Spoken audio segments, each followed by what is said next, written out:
Hello rock stars. तो कैसे हैं आप सब। Welcome back to my channel Jukara Foundation. तो जैसा कि हम लोगों ने कल बताया था कि कल ये जो हमारा जो लेक्चर होने वाला है आज, वो लास्ट लेक्चर है, इस चैप्टर का आखिरी लेक्चर है और ये थोड़ी देर में ही खत्म हो जाएगा। उसके बाद हम लोग नेक्स्ट चैप्टर पे आएंगे और वो नेक्स्ट चैप्टर क्या होगा, ह्यूमन रिप्रोडक्शन। ठीक है, तो आइए स्टार्ट करते हैं। आज का टॉपिक क्या है, एपोमिक्सिस एंड पॉली एम्ब्रियोनी। ठीक है, तो एपोमिक्सिस क्या होता है। अगर हम एपोमिक्सिस की बात करें तो ये क्या होता है, अगर हम किसी सीड का फॉर्मेशन कर रहे हैं, मतलब सीड का फॉर्मेशन कर रहे हैं वो भी विदाउट फर्टिलाइजेशन से, तो उसे हम क्या कहते हैं, एपोमिक्सिस। तो एक तरह से कह सकते हैं फॉर्मेशन ऑफ सीड, फॉर्मेशन या डेवलप कैसे, डेवलपमेंट ऑफ सीड या फॉर्मेशन ऑफ सीड एक ही बात है। ठीक है, formation of seed without fertilisation.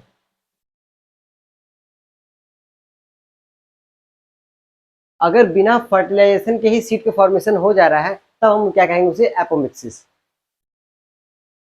Formation of seed without fertilisation is called apomixis. ठीक है, उसे हम लोग क्या कहते हैं, एपोमिक्सिस कहते हैं। और एपोमिक्सिस एपोमिक्सिस मैक्सिमम किस किस प्लांट में होता है, इसके एग्जांपल देख लेते हैं हम।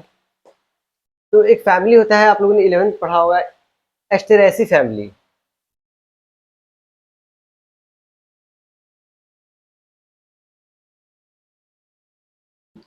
एस्टेरेसी फैमिली और ग्रामिनी फैमिली।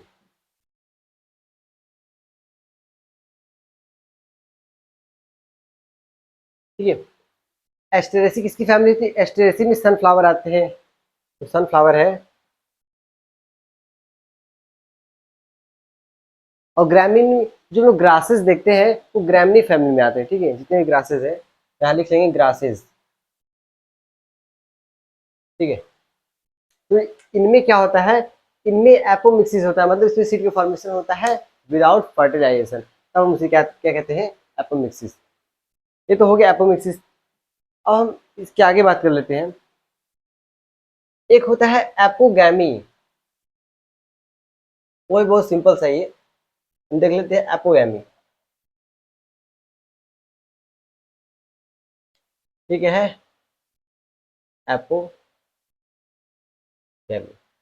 एपोगैमी सिंपल सा ही है। अगर हम एपोमिक्सिस की बात करें तो क्या था, formation of seed without fertilisation.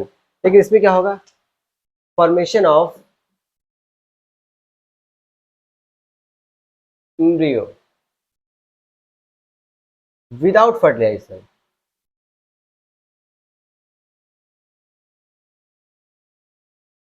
ठीक है, वहां सीड के फॉर्मेशन हो रहा था बिना फर्टिलाइजेशन की, और यहाँ पर किसका हो रहा है, एम्ब्रियो का फॉर्मेशन हो रहा है विदाउट फर्टिलाइजेशन। ठीक है, formation of embryo without fertilisation is called apogamy. ये एपोगैमी हो गया, तो सिंपल छोटे छोटे टॉपिक है। और इसके बाद एक और टॉपिक आता है, वो क्या है, पार्थिनोकार्पी।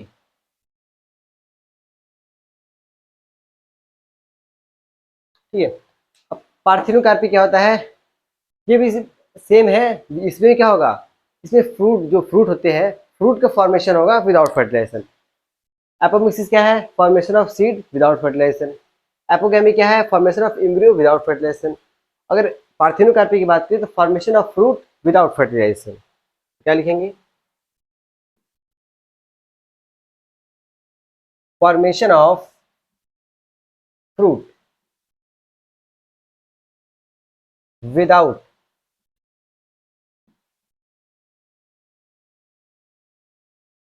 फर्टिलाइजेशन। ठीक है, फॉर्मेशन ऑफ, अगर फ्रूट का फॉर्मेशन हो रहा है विदाउट फर्टिलाइजेशन, तब हम उसे क्या कहेंगे, पार्थिनोकार्पी। तो इसमें सिंपल सी बात है, अगर फिर एक बार हम लोग क्या करें, रिकॉल कर लेते हैं। एपोमिक्सिस क्या है, formation of seed without fertilisation. Apogamy क्या है, formation of embryo without fertilisation. और पार्थिनोकार्पी क्या है, formation of fruit without fertilisation. Fruit के अगर हम इसकी बात करें, फ्रूट, तो जो मैक्सिमम फ्रूट जो होते हैं, जैसे कि एग्जांपल में ले लेते हैं स्ट्रॉबेरी। स्ट्रॉबेरी हो गया, एप्पल हो गया, ये सब कैसे हैं, ये सब पार्थेनोकार्पिक मतलब पार्थेनोकार्पिक फ्रूट होते हैं। इनका फॉर्मेशन तो होता है लेकिन विदाउट फर्टिलाइजेशन, इसमें फर्टिलाइजेशन नहीं होता है, ठीक है, इसे आप नोट कर लिए। फिर हम आते हैं पॉली एम्ब्रियोनी पे।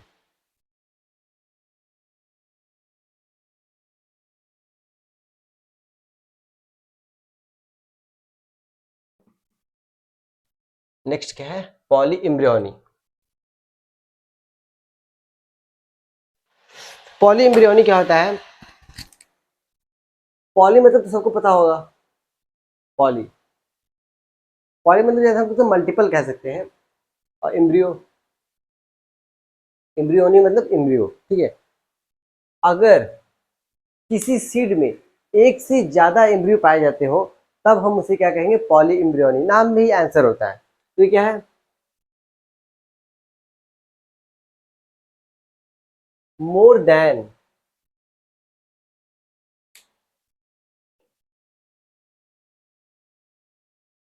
Embryo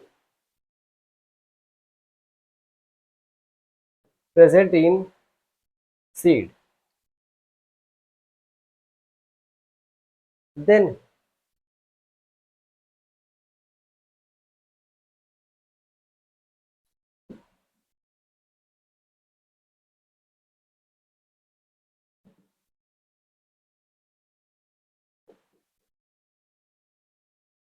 this condition is known as polyembryony,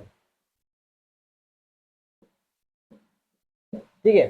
अगर किसी सीड में क्या कहेंगे, ऐसे किसी सीड में एक से ज्यादा एम्ब्रियो पाए जाते हो तब हम उस कंडीशन को क्या कहेंगे, पॉली एम्ब्रियोनी।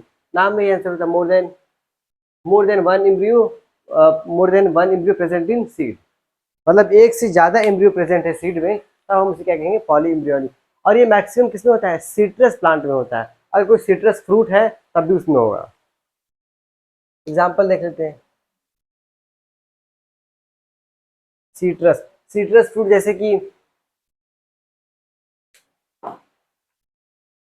जैसे ऑरेंज हो गया, ठीक है, सिट्रस फ्रूट ऑरेंज हो गया। और जरूरी नहीं है कि सिर्फ सिट्रस में होगा, लेकिन मैक्सिमम सिट्रस में होता है, और मैंगो में भी होता है, मैंगो में भी होता है, ठीक है। तो ऑरेंज हो गया, मैंगो हो गया, इसमें पॉली एम्ब्रियोनी वाली कंडीशन देखी जाती है, इसलिए हम इसे क्या कहते हैं, पॉली एम्ब्रियोनी। आई होप आज का टॉपिक तो बहुत ही सिंपल था, सबको क्लियर हो गया होगा। और यहाँ पर आपका ये चैप्टर खत्म होता है जो कि sexual reproduction in flowering plants था, वो यहाँ पर एकदम कम्प्लीटली खत्म हो चुका है।